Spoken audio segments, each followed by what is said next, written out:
If you needed convincing that America loves its SUVs, look no further than this year's New York Auto Show. The floor was crowded with utility vehicles of all shapes and sizes, with different prices and drivetrain options. If variety is the spice of life, SUVs are a tasty bite. The fifth generation of the best-selling Toyota RAV4 showed its redesigned facing the Big Apple. Sitting atop a new, longer platform, the 2019 RAV4 is powered by a 2.5-liter four-cylinder engine mated to an 8-speed automatic transmission. You can even get the RAV4 as a hybrid. Perhaps the best news comes from the inside. The all-new cabin includes Alexa integration and, finally, Apple CarPlay.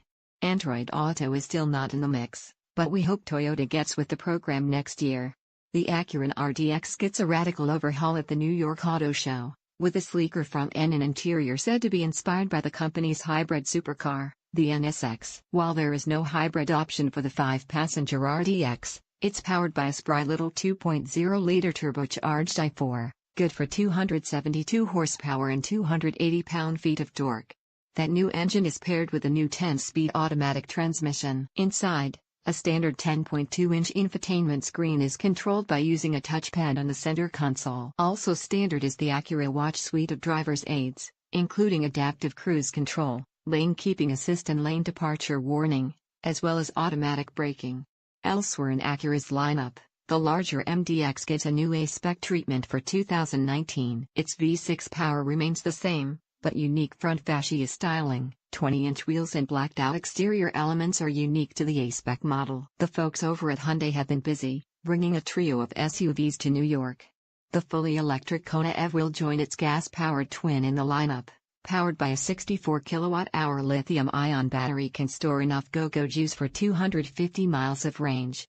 It won't be a slouch, either, with an expected 201 horsepower and 291 pound-feet of that awesome instant electric torque. The larger Santa Fe moves into its fourth generation with sharper styling and a new engine choice. The 2.4-liter and 2.0-liter turbocharged four-cylinder engines are still available, but Hyundai adds a turbocharged 2.2-liter diesel into the mix as well. The oil burner is good for 190 horsepower and 322 pound-feet of torque, for max blast off the line and presumably better fuel economy, although official EPA numbers have not yet been announced. And not to be left out, the 5-passenger Tucson gets a tech refresh for 2019 that adds Apple CarPlay and Android Auto. Driving aids get a big bump as well, with the addition of stop-and-go adaptive cruise control, lane keeping assist and standard forward collision avoidance. Banking of the success of the XD5 crossover, Cadillac debuted the all-new XD4. This little whippersnapper of a crossover is a full 8 inches shorter than the XT5, but manages to eke out 40 inches of legroom for rear passengers. Now that's good packaging.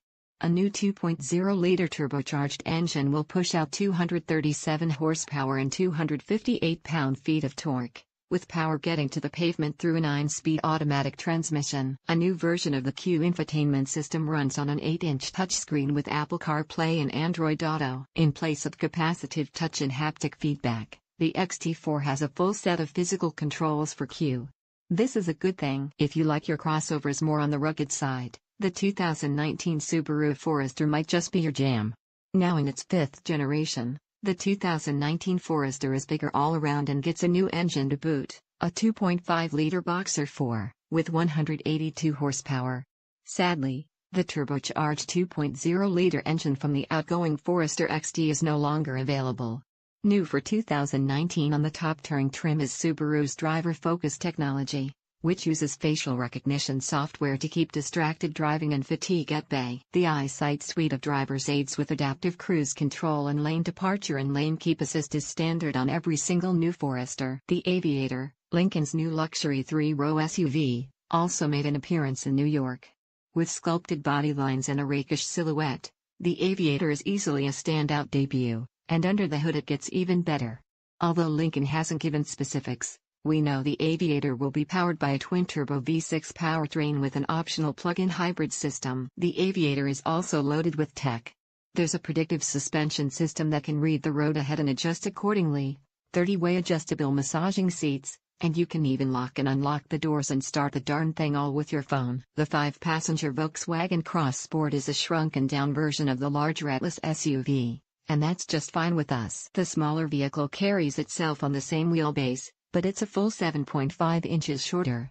It also shares the same 3.6-liter V6 engine, but with an extra kick, an electric motor in front and back, bringing the power output up to 355 horses. While the Cross Sport is officially just a concept for now, Volkswagen has confirmed that it will come to market in 2019. The plucky little Mazda CX-3 only gets a couple of updates for 2019, but they're all thoughtful improvements. New 18-inch wheels nicely fill out the wells. The seats get better cushions and there's more soft touch material on the doors and dashboard. The front fascia gets a slight nip/tuck, as well, and there's a new light signature in the LED taillights. The CX-3 uses the same 2.0-liter engine as before, with 2 extra horsepower and 2 more pound-feet of torque. Mazda says this makes it a bit more eager off the line, thanks to revised torque mapping.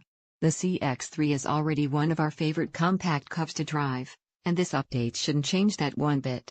Apparently, someone within Maserati thought its already quick Levante SUV needed more power. Enter the Trofeo, which uses a 3.8-liter twin-turbo V8 and puts out 590 horsepower and 538 pound-feet of torque. That power increase means the Levante Trofeo can sprint to 60 miles per hour in 3.7 seconds and achieve a top speed of 187 miles per hour. The unique exterior styling incorporates carbon fiber elements and a unique set of 22-inch wheels. The car seen here is the limited launch edition. The Trofeo will go into production this summer. Speaking of fast SUVs, here's Jaguar's hottest F-Pace yet. The F-Pace SVR uses a supercharged V8 with 550 horsepower and can hit 60 miles per hour in 4.1 seconds on its way to a top speed of 176 miles per hour. Bigger brakes and a revised all-wheel drive system will help the SVR be a hoot on the road, and an 8-speed automatic transmission will fire off quick shifts in the process. Look for the F-Pace SVR to arrive this summer, priced just under $80,000. Yes, we've seen the Jaguar I-Pace before, but this one's very different. This I-Pace is outfitted with Waymo's autonomous driving technology, and the company is expecting to deploy some 20,000 of these on the roads in Arizona this year. The hope is that sometime soon, you'll be able to summon a Waymo I-Pace in Phoenix, and use it like an autonomous taxi. Cool, right?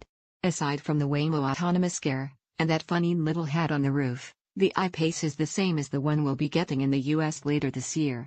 That means there's a Jaguar estimated 240 miles of electric range, big wheels, muscular design and lots of luxury inside. As far as self-driving cars go, this one's certainly the prettiest. Yes, that Super 8.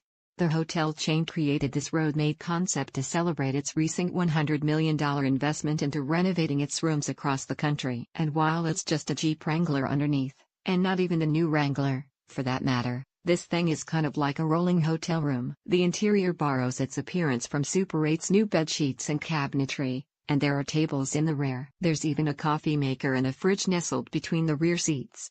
No, it's not for sale, and yes, it's super ugly. But it's a neat one-off show car for New York. And as the rest of this list certainly illustrates, if there's one type of car that dominates the American travel landscape right now, it's indeed the SUV.